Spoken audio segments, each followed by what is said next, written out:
¿Cuántas veces nos hemos preguntado si lo que vimos fue real? Si en verdad alguien nos tocó, si hay alguien caminando por la casa sin que podamos verlo.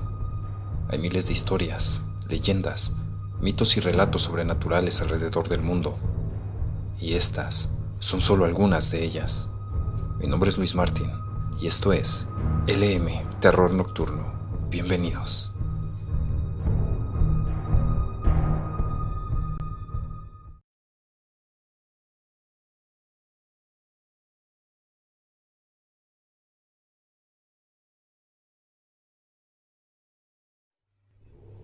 Amor después de la muerte. Yo administraba un panteón, ubicado en las afueras de la ciudad. Digamos que era un cementerio de abolengo. Seguido veías a las viudas o familias de clase acomodada ir a los entierros. A decir verdad, era la falsedad en persona. Solo vivían para sus millones y demás. Yo me encargaba de todo y que estuviera al gusto del cliente. Era mi trabajo común, por así decirlo.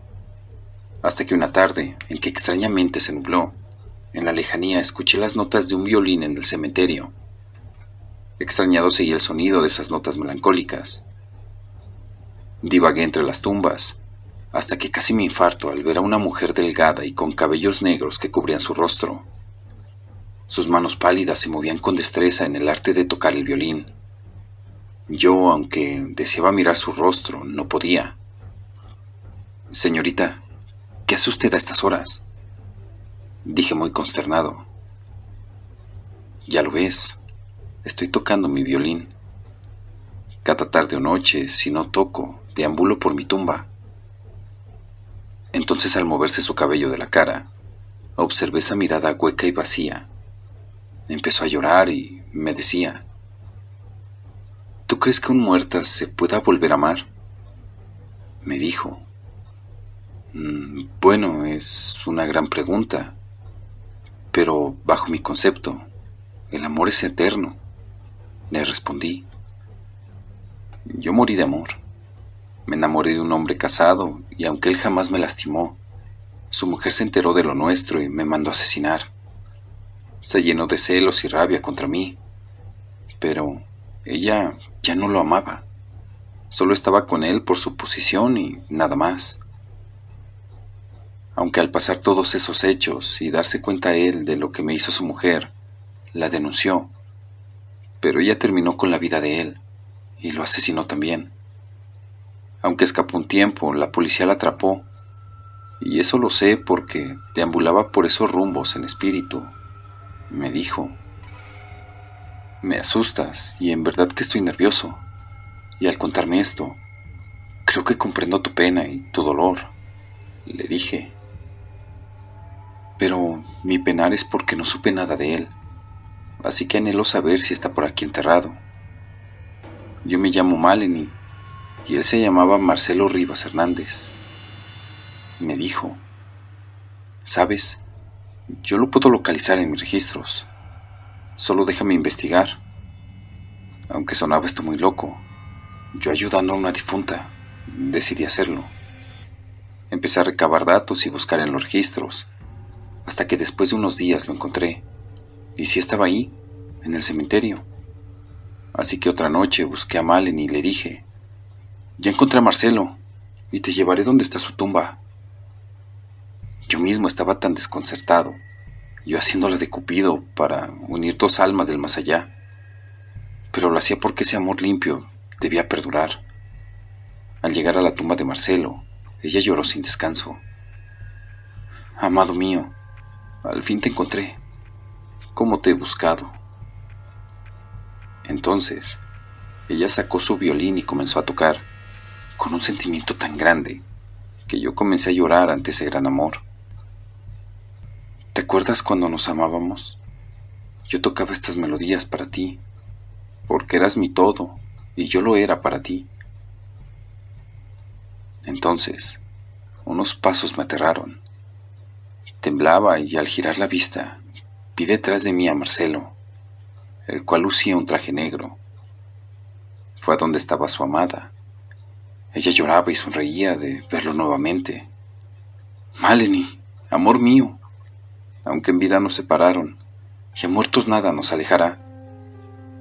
Gracias, Señor, porque usted nos volvió a unir, me dijo. No, nada que decir, y en verdad deseo que Dios ilumine su amor y les dé la paz eterna. Después de eso, juntos caminaron hasta perderse en las sombras de la noche en el cementerio. Al regresar y meditar, comprendí que para amar así no hay vida ni eternidad que impida que dos almas se vuelvan a juntar en el más allá.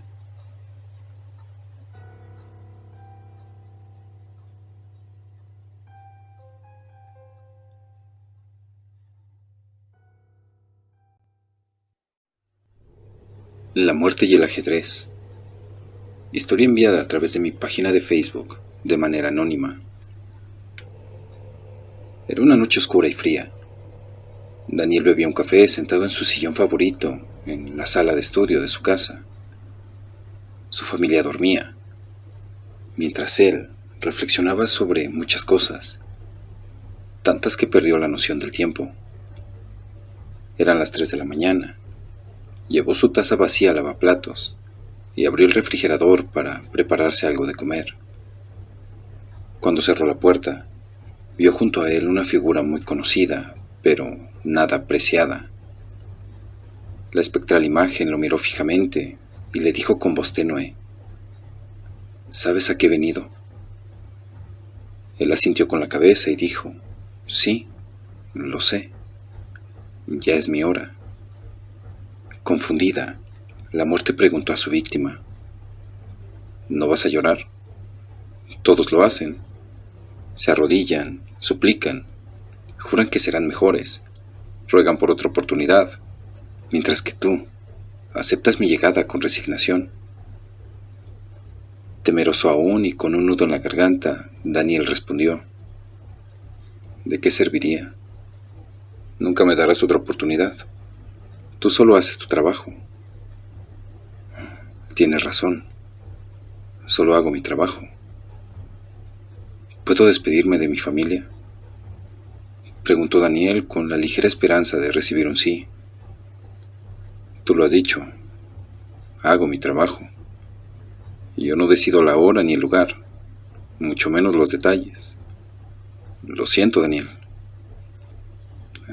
No tienes por qué disculparte. Poca gente piensa en su familia mientras está en vida, pero al llegar este momento, todos piden lo mismo. No lo entiendes, dijo Daniel con tono de reproche. Yo perdí a mi padre cuando tenía 15 años, y mi sufrimiento fue grande, pero mi hija menor tiene solo 4. Déjame decirle que la amo. Tuviste 4 años para decírselo. Tuviste muchos días libres, muchos cumpleaños, fiestas y otros momentos en que pudiste decírselo a tu hija que la amabas. Pero, ¿por qué solo pensaste en tu hija? Mi hijo mayor no me creería, y mi esposa, bueno, a ella no creo que le interese si la amo o no. Nos hemos distanciado mucho. Pero mi niña, no hay día que entre por la puerta y no esté ahí para recibirme con un beso. Deja de hablar, se hace tarde, lo interrumpió la muerte. Pero está bien, ¿sabes? Este momento hace que mucha gente haga conciencia de cómo vivió su vida. Lástima que lo hagan demasiado tarde. Ambos salieron de la casa. Un extraño tren aguardaba en la calle y lo abordaron. No todo es aburrido en el estado de la muerte. No puedo decirte lo que pasará al llegar, pero te propongo que juguemos al ajedrez para matar el tiempo. Con una sonrisa y una lágrima, Daniel dijo: Qué curioso. Creí que no tenía sentido del humor. El juego se inició. Daniel no se calmaba, aunque comenzó ganando. Consiguió un alfil y un caballo, pero era obvio que eso no lo alegraba. La muerte le preguntó: ¿A qué te dedicabas en vida? Era un simple empleado en una fábrica de calzado. ¿Obrero? No, trabajaba en administración. Supongo que te encargabas de ver si faltaba algún producto o dinero. Sí, en parte sí era. Hay algo que no entiendo. ¿Qué es lo que no entiendes? ¿Por qué ustedes, teniendo tantas cosas buenas por hacer, se encierran en el trabajo? Se olvidan de los sentimientos, no les importan los demás, se vuelven egoístas y violentos. Pero cuando los visito, demuestran ternura, humildad, tristeza, miedo, e incluso lloran. ¿Por qué esperan que llegue yo, si ya nada podrán hacer? No lo sé. En cambio, yo soy un simple peón, haciendo lo que debo hacer y nada más. Mientras que ustedes son dueños de su propia vida, capaces de decidir qué harán con ella. ¿Y para qué? Si su decisión más común es desperdiciarla o vivirla mal. Te creía más cruel, comentó Daniel. Nada es lo que parece, dijo la muerte. El silencio reinó por unos instantes mientras Daniel ponía en jaque a la muerte. Dime, ¿qué pensabas cuando te casaste?, preguntó la muerte. Pensaba ser feliz, en formar una linda familia, en formar parte de la alta sociedad. ¿Y lo lograste? Es broma, ¿verdad? Me encontraste solo en mi cocina durante la madrugada y te pedí despedirme de mi hija. Es obvio que no lo hice. Si hubiera mostrado más amor a mi familia, la petición de despedirme no hubiera sido necesaria. Ya las lágrimas se habían secado en el rostro de Daniel, y de pronto exclamó suavemente: «¡Jaque mate!». La muerte sonrió y dijo: «¡Felicidades!». Daniel suspiró y respondió: «Es una pena que no sirva de nada. No me importaba ganar. De todos modos, ya estoy aquí. Un simple juego de ajedrez no aleja de mi mente a mi familia, mis hijos, mi esposa». Las lágrimas brotaron de nuevo en el rostro de Daniel, quien se cubrió el rostro con sus manos. Mientras él sollozaba, la muerte exclamó: «¡Hemos llegado!». Daniel intentó calmarse, pero al abrir los ojos, estaba de nuevo en su viejo sillón. Secó sus lágrimas. Eran las 6:45 de la mañana, y en lugar de gritar «¡Estoy vivo!», como lo haría cualquier otro, salió al patio y dijo con voz tenue: «Gracias, Dios mío». Entró nuevamente a su casa, entró en la habitación de su hija y la abrazó, a la de su esposa, e hizo lo mismo. Entró al cuarto de su hijo, le hizo cosquillas en los pies y le dijo: «Hijo, despierta, es domingo». «¿Me despiertas para decirme que es domingo?». «No, hijo, los he despertado para decirles que los amo».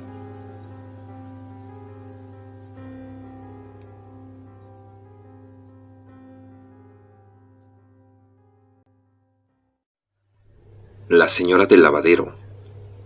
Cuando tenía alrededor de 6 años, vivía en una vecindad donde, si querías ir al baño por la noche, tenías que salir de tu cuarto, atravesar el área de lavaderos y llegar al baño, que en realidad era muy rústico. Mi mamá siempre nos aconsejaba que tuviéramos cuidado al ir al baño y que si veíamos a alguien, nos regresáramos al cuarto, o que si algún vecino nos molestaba, gritáramos para que saliera ella o cualquier otro vecino. Un día mi mamá me preguntó si algún vecino me había molestado. Yo le dije que no. Me preguntó que si me daba miedo salir en las noches al baño, y también le dije que no, porque siempre estaba una señora lavando pañales. Abrió los ojos muy grandes y me pidió que le describiera a la señora. Es una señora joven, con una bata de dormir de color azul. Su cabello es negro y tiene una trenza, le expliqué. ¿Y habla contigo?, preguntó mi mamá. No, solo me saluda con la mano y me sonríe, contesté. Mi mamá empezó a preguntar entre las vecinas si alguien había visto a esa señora o si sabían cómo se llama. Una de las vecinas le preguntó cómo se había enterado de la existencia de esa señora. Enseguida le relató lo que yo le había contado, y las vecinas le dijeron: era una vecina que vivía en uno de los cuartos cerca de los lavaderos. Ella estaba embarazada y fue comprando ropita para su bebé, y tela para hacerle los pañales. Les tejió la orilla de color amarillo, porque todavía no sabía qué tendría, si niño o niña. Poco antes de dar a luz, lavó toda la ropa. El día del parto se fue, y volvió su esposo al día siguiente solo, con un ataúd pequeño y el cuerpo de su bebé que había nacido sin vida. Pensó que lo mejor era que su esposa no estuviera, ni en el funeral ni en el entierro del niño. Cuando regresó la vecina, aseguraba que había dado a luz y que su bebé vivía, y hasta escuchaba su llanto. Un día que guardaba en el ropero la ropa de su bebé que había lavado y planchado, cayó un papel. Era el acta de defunción de su bebé. Al ver este papel dio un grito. Los vecinos fuimos a ver qué pasaba, pero nadie la podía controlar. Cuando llegó su esposo, trajo a un doctor que le dio un calmante y se quedó dormida. El marido, cansado físicamente, se quedó dormido también. En algún momento de la noche, la mujer se levantó y se ahorcó en los tendederos. Mi mamá me llamó e hizo que les platicara a las vecinas acerca de esta señora. Yo así lo hice. Una de ellas me preguntó que de qué color eran los pañales y yo le contesté: blancos, con las orillas amarillas. Yo, siendo una niña, no entendía por qué tanto alboroto. La noche siguiente que salí al baño, ahí seguía la señora lavando pañales, pero ahora a sus pies había muchas veladoras. Me saludó con la mano y me sonrió. Yo contesté el saludo. Fui al baño y regresé al cuarto, pero todo esfuerzo que hicieron las vecinas porque se fuera la señora y descansara en paz, siempre resultó un fracaso.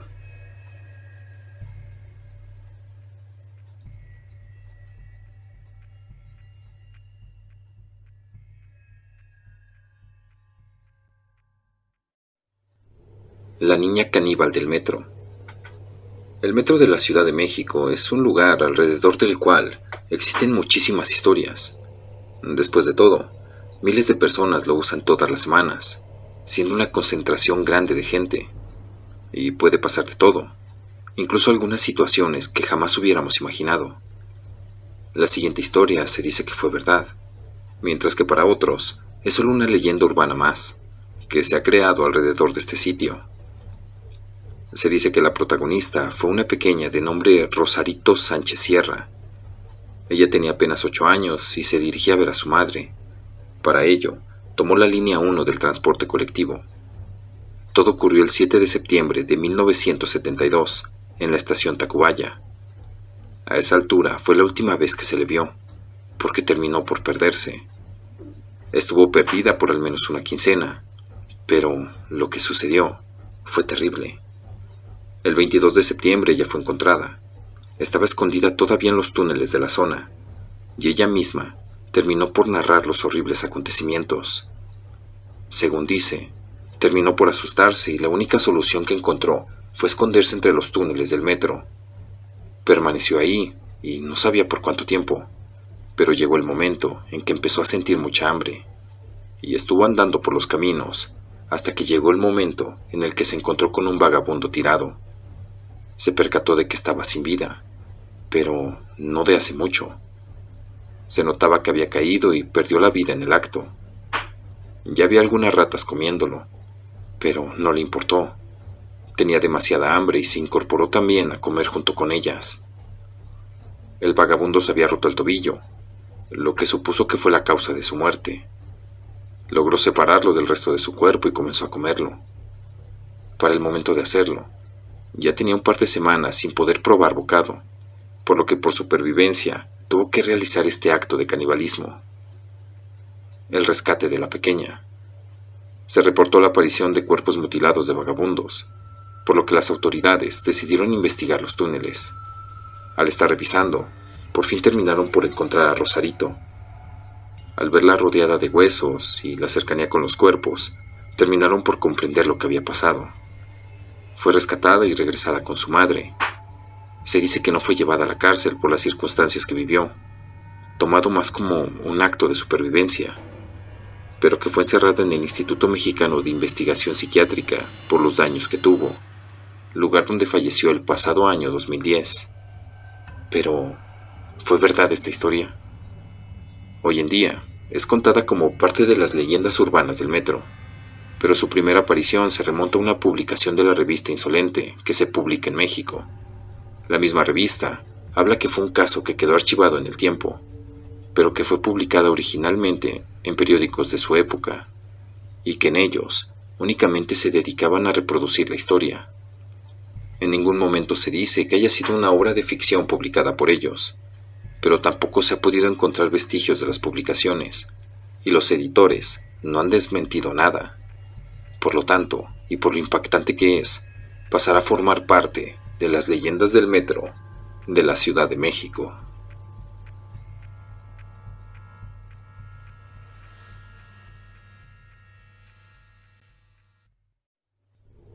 El sereno sin cabeza. La enemistad entre los barrios de la ciudad de Querétaro y las batallas campales que continuamente se suscitaban en los alrededores del Puente Colorado generó una de las leyendas más tenebrosas. Esta historia se desarrolló hacia finales de 1800. En los alrededores del Puente Colorado, los que deseaban cruzar este río tenían que hacerlo por este puente, que era el único paso que había en aquella época. Al otro lado del puente estaba el barrio de San Sebastián, donde los vecinos de este sitio eran muy conocidos debido a que eran muy conflictivos. La gente les llamaba los encuerados, debido a que en su mayoría eran indígenas que usaban tan solo un calzón de manta, los cuales impedían que cualquier persona que no fuera de su barrio ingresara al mismo. También, cuando los encuerados se adentraban en otros barrios de la ciudad, era muy frecuente que se armaran batallas campales muy agresivas. Uno de los grupos que más sufrió a manos de los encuerados eran los cantaderos. Estos ejercían el oficio de aguadores, llevando agua de este río a la ciudad, usando cántaros para transportar la misma, pues en aquella época no había drenaje en las casas, y cuando los cantaderos intentaban sacar agua de este río al barrio de San Sebastián, los encuerados que se creían dueños del río y del barrio los atacaban de una manera muy agresiva. Cuando los grupos de cantaderos provenientes del barrio de Santa Rosa trataban de vengarse de los maltratos de los encuerados, eran rechazados por estos con una sangrienta brutalidad. Siempre la victoria era para los encuerados, que acababan correteando a los pobres cantaderos, que se regresaban corriendo a sus barrios como podían, con sus cántaros quebrados, y por desgracia, era muy frecuente que muchos de ellos fueran asesinados por algún encuerado. Finalmente, el ayuntamiento de Querétaro, cansado de tan sangrientos enfrentamientos, resolvió arreglar la situación con más iluminación pública, tanto al puente como a sus alrededores, así como nombrar a un sereno para que además de encargarse de la seguridad, encendiera los faroles. Y así las peleas parecieron terminar, y todo fue paz por algunas semanas. Pero como era de esperarse, una noche nuevamente se armó una de estas tremendas batallas campales. El pobre y solitario sereno, un hombre muy valiente, intentó poner orden, sonando un silbato y gritando: ¡Orden! ¡Orden en nombre del ayuntamiento! Pero inesperadamente y sin aviso, uno de los encuerados lo atacó con un machete.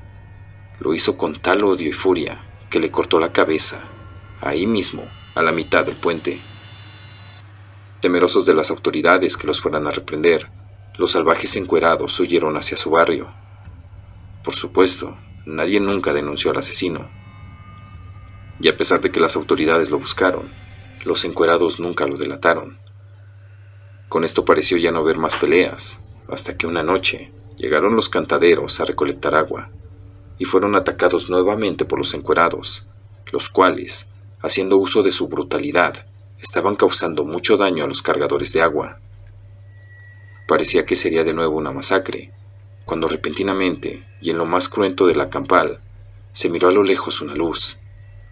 Los encuerados, pensando que era otro desdichado sereno, rápidamente se dirigieron a matarlo, pero al acercarse a esa luz, pudieron ver en medio del puente al sereno anterior, con su farol encendido, pero esta vez sin su cabeza, empuñando su garrote en la mano derecha.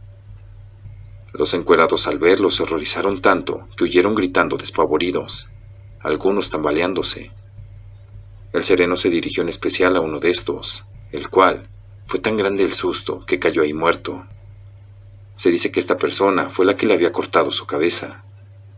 El resto de encuerados llegaron a sus barrios después de esto, todos se enfermaron mortalmente y sin explicación alguna murieron. Desde entonces, todas las peleas en este lugar terminaron. Se cuenta que por las noches frías y nubladas, hay quienes ven una luz cerca del puente, la cual desaparece al acercarse. Hoy en día, el barrio de San Sebastián y el Puente Colorado componen una vida tranquila, testigo fiel de aquellos años de violentas peleas campales a muerte y del sereno que aún deambula por estos lugares.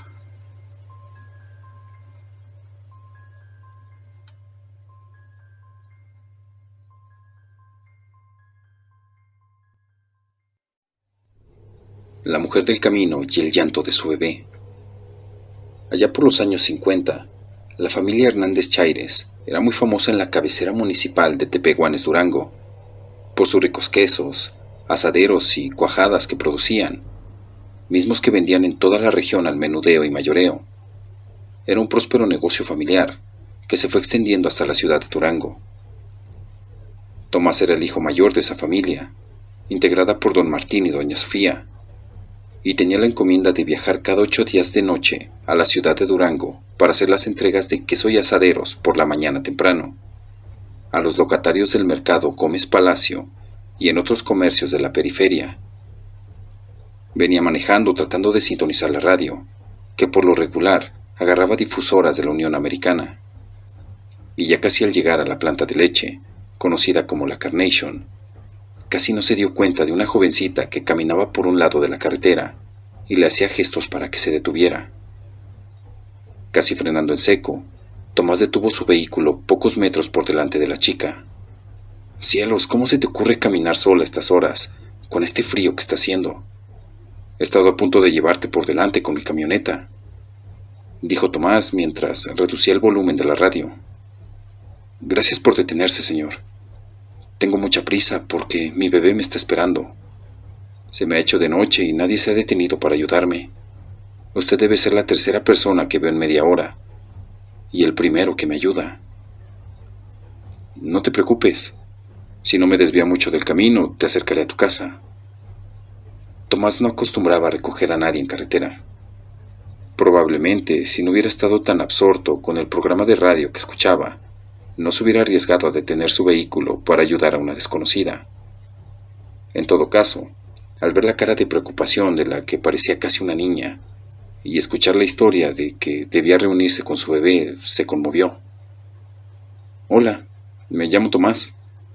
No sé cómo no te has congelado en una noche como esta», le dijo mientras le ofrecía una sonrisa. «Muchas gracias, Tomás. Soy Sandra. No tenía previsto caminar hasta tan tarde. Realmente no estoy lejos de casa. Solo hay que llegar al próximo puente, que está a unos pasos de aquí. Ahí está mi bebé esperándome». Tomás no se atrevía a preguntarle la edad a la chica. Le había dejado impresionado que nombrara 2 veces a su bebé, pues no aparentaba tener más de 14 o 15 años. Fijándose un poco en las ropas de Sandra, se dio cuenta que probablemente perteneciera a algún tipo de congregación, porque sus holgadas vestimentas parecían casi sacadas del siglo pasado. Estaba confuso y no sabía qué tema de conversación sacar, pues, aunque se moría de ganas de platicar con ella, sabía que esas personas eran bastante religiosas y lo que menos pretendía era incomodar a la chiquilla. Casi sin darse cuenta, se creó un incómodo silencio que duró un par de minutos hasta que... «Es aquí», dijo la chica al acercarse al puente que le había mencionado antes. Tomás redujo la velocidad del vehículo, hasta que, como por arte de magia, al situarse sobre el puente, el vehículo se detuvo solo. Las luces, la radio y la calefacción se apagaron, y por más que trataba de arrancar nuevamente, le resultaba imposible. Y entonces sintió algo a su izquierda. Era como si todos los animales que habitaban la noche se hubieran puesto de acuerdo para hacer un silencio absoluto. No se escuchaba nada, ni tan siquiera el viento mover las hojas de los árboles cercanos, cuando de repente un suave llanto se empezó a oír. Era como un susurro que cada vez se hacía más fuerte. Bajó la ventanilla para escuchar mejor, y cuando se dio la vuelta, vio que la chica ya no estaba en el asiento del copiloto. Era verdaderamente extraño. porque no había escuchado abrirse o cerrarse la puerta de su acompañante. También le resultó raro que se fuera sin despedirse, pues se había mostrado muy educada durante los escasos minutos que la había conocido. Pero lo que verdaderamente la atormentaba era ese llanto que cada vez era más intenso, como el de un bebé que llevaba desatendido horas. Bajó del vehículo y se acercó al borde del puente, donde parecía que se escuchaba con mayor intensidad. No había duda, provenía de debajo del puente. Tomás no era un hombre valiente, pero se encontraba como hipnotizado por los quejidos de lo que parecía un bebé. Pensó que tal vez Sandra había bajado a atender a su hijo y por eso, con las prisas, no se había despedido. Así que regresó a la entrada del puente y bajó por uno de los laterales. Descendió hasta encontrarse cerca de las vías del ferrocarril, el lugar del que parecía provenir el llanto. Misteriosamente, y aunque no podía ver nada, cada vez podía escuchar con más claridad el lamento del bebé.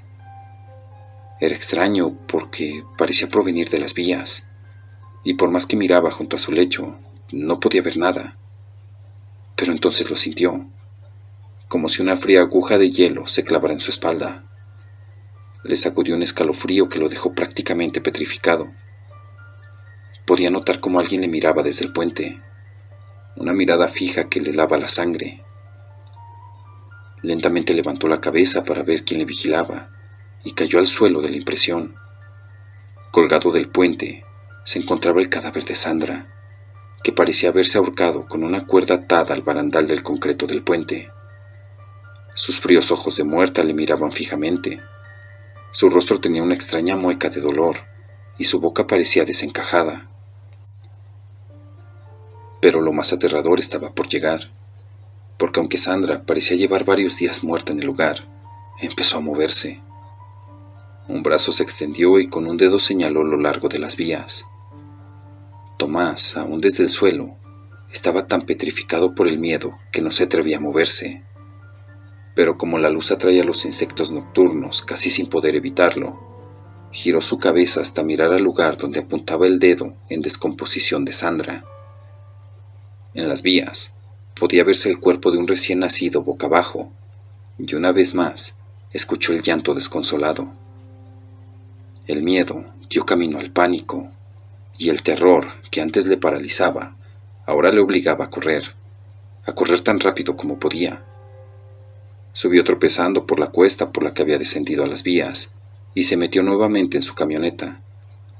Pero ésta no arrancaba, y cada vez escuchaba más cerca el llanto del niño y el lamento del espíritu de Sandra. Totalmente desesperado, empezó a empujar con mucha fuerza el vehículo que tan misteriosamente se había apagado. Se encendió solo al cruzar el puente y condujo tan rápido como pudo para escapar del puente de la Carnation, también conocido como Puente Superior.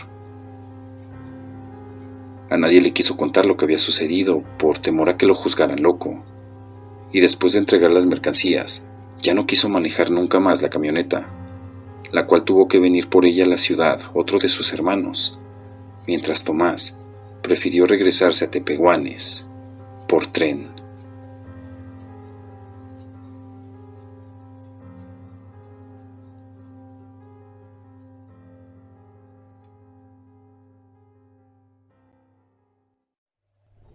El enanito del monte. Esto que les voy a relatar a continuación es una pequeña anécdota aterradora que viví en un pequeño pueblo en el centro de Veracruz, de donde soy originario.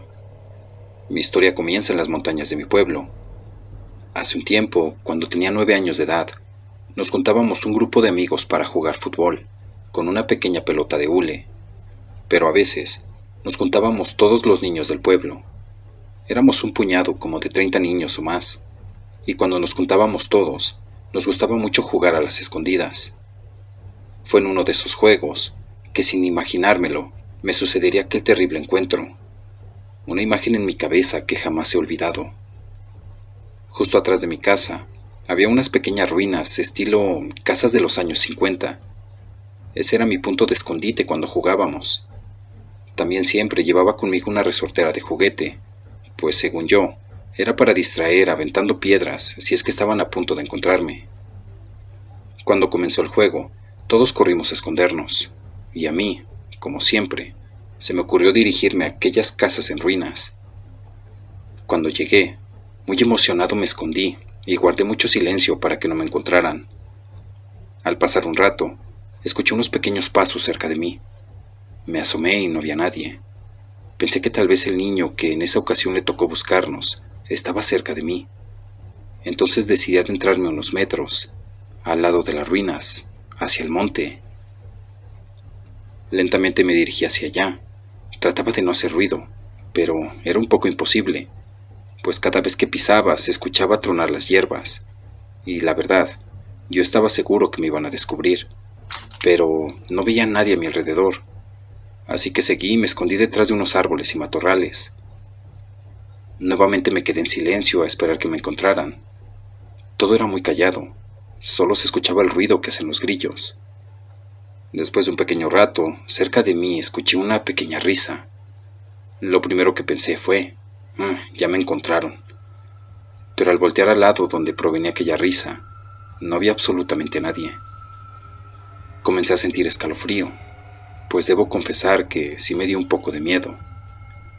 Estaba oscureciendo, me quedé en silencio y un poco atento a ver si volvía a escuchar las risas, pero ahora lo que escuchaba eran pasos. Se escuchaba cómo se partían las hojas y ramas cada vez que pisaban. Estaba como loco viendo hacia todos lados, pero no había nadie cerca de mí. Comencé a tener miedo, así que estaba decidido a salir de ahí para irme a esconder hacia otro lado. Justo cuando me levanté para irme, nuevamente escuché la risa y el sonido crujiente de las hojas por detrás de mí. Al voltear por detrás me quedé helado. No reaccionaba, pues me quedé fijamente viendo en shock lo que estaba frente a mí. Era una especie rara, como un enanito más o menos de unos 40 centímetros, gordo y feo. Tenía la cara arrugada y estaba semidesnudo. Sostenía en su mano una gallina muerta arrastrándola. Tenía sus ojos puestos sobre mí, con una cara diabólica y enojada. De verdad no tengo más palabras para explicarles el terror que corría por mi cuerpo. Finalmente, en cuestión de segundos, comencé a reaccionar, y temblando, por error, di un paso hacia atrás tronando las hojas. El diabólico enanito comenzó a correr dirigiéndose hacia mí. No lo pensé dos veces y comencé a correr lo más rápido que pude de aquel lugar. Salí del monte, pasé por las ruinas hasta ver mi casa. Comencé a gritarle fuerte a mi madre. Entré por el patio y me metí a la casa por la cocina. Allí estaba mi mamá, y le dije que me venía siguiendo un chaparro. Mamá trató de tranquilizarme y mientras tomaba aire comencé a platicarle todo. Mi madre me creyó, solo que entre burlas me dijo que lo hubiera atacado con mi resortera. Cuando me dijo eso comencé a buscarla, pero no la encontré. Pensé que tal vez la había perdido al correr. Después de un tiempo crecí y entré a la secundaria. Un día común y corriente me asomé por afuera de la casa porque mi perro no dejaba de ladrar. Abrí la puerta del patio y lo dejé entrar para que se calmara. En ese momento escuché algo correr alrededor de la casa y yo salí a investigar. Me fui hasta el lavadero y justo por encima de él estaba mi vieja resortera. Estaba impresionado. Aquellos recuerdos comenzaron a perturbarme. Miré hacia todos lados asustado y me fui corriendo a meter a la casa. Desde esa vez, cada que salía hacia el patio me daba un horrible escalofrío, pues siempre me sentía observado. Lo único que les puedo decir es que no somos los únicos en este planeta lleno de misterios.